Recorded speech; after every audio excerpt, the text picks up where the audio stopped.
یہ جو تازہ ڈیسیجن تھا ٹیکس ڈاکومنٹس کے حوالے سے، کیا امپیکٹ ہو سکتا ہے اس سپریم کورٹ کے فیصلے کا پریزیڈنٹ ٹرمپ کی کیمپین پر؟ دیکھیے، اس میں تین بڑے اہم پہلو ہیں جن کو دیکھنا ضروری ہے۔ ایک تو یہ کہ یہ فیصلہ تو ہوا ہے، لیکن چونکہ الیکشن 3-4 مہینے میں ہونے والے ہیں، اس لیے وقت بہت کم ہے جس میں کہ پازیٹیو قسم کے اثرات سامنے آئیں گے۔ دوسری بات یہ ہے کہ جو صدر ٹرمپ کے سپورٹرز ہیں وہ بڑا فکسڈ ایک کور گروپ ہے، اور اس گروپ میں ان ایشوز کی وجہ سے کوئی فرق نہیں پڑے گا۔ تیسرا ایشو یہ جو ہے وہ یہ ہے کہ اگر اثر ہوگا تو یہ ان انڈیپینڈنٹس پہ ہوگا جو اس وقت انہوں نے ابھی تک فیصلہ نہیں کیا کہ وہ ڈیموکریٹس کی طرف جائیں گے یا ریپبلکنس کی طرف جائیں گے۔ ہو سکتا ہے کہ ان پہ اس قسم کا کوئی اثر پڑے، لیکن اس اثر کو پڑھنے کے لیے ضروری یہ ہے کہ جو انفارمیشن جو کورٹ کو دی جائے گی اگر وہ پبلکلی اویلیبل نہیں ہوتی تو پھر کوئی خاص فرق نہیں پڑے گا۔ اگر وہ پبلکلی انفارمیشن اویلیبل ہو جاتی ہے تو پھر عام پبلک جو فیصلہ کر سکتی ہے کہ وہ کس طرف جائیں گے اور ان کو کس وقت کس حد تک صدر ٹرمپ کی حیثیت پر کانفیڈنس ہے۔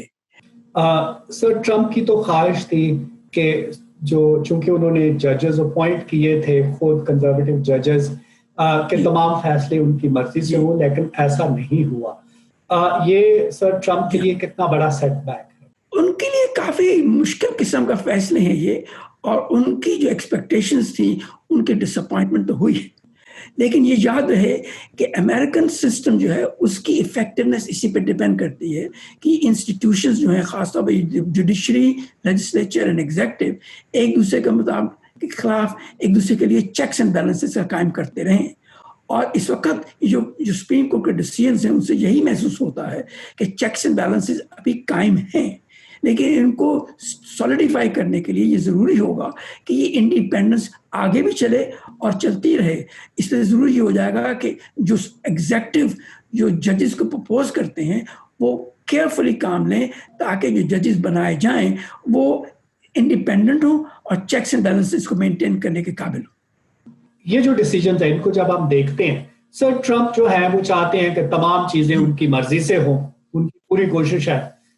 کہ جو بھی وہ فیصلے کریں، جو بھی قانون سازی کریں وہ ان کی مرضی سے ہو۔ لیکن سپریم کورٹ کو جب ہم دیکھتے ہیں تو ہمیں پتہ چلتا ہے کہ سپریم کورٹ نے ان کی مرضی کے حساب سے ڈیسیجن نہیں لیے۔ تو اس سے کیا پتہ چلتا ہے امریکن ڈیموکریسی یا امریکن سسٹم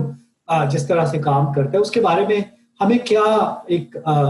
سینس ملتی ہے؟ جو انسٹیٹیوشنز ہیں وہ کچھ حد تک ڈس فنکشنل تو ہو گئے ہیں، لیکن ابھی بھی ان میں انڈیپینڈنس قائم ہے۔ تو سپریم کورٹ، پریزیڈنسی اور لیجسلیشن وغیرہ جو ہیں وہ ایک دوسرے کے خلاف چیکس اینڈ بیلنسز کا کام ابھی بھی کر رہے ہیں، جو کہ ایک بہت اہم اور بڑی یوزفل چیز ہے، کیونکہ امریکن ڈیموکریسی جو ہے اس پہ ڈیپینڈ کرتی ہے۔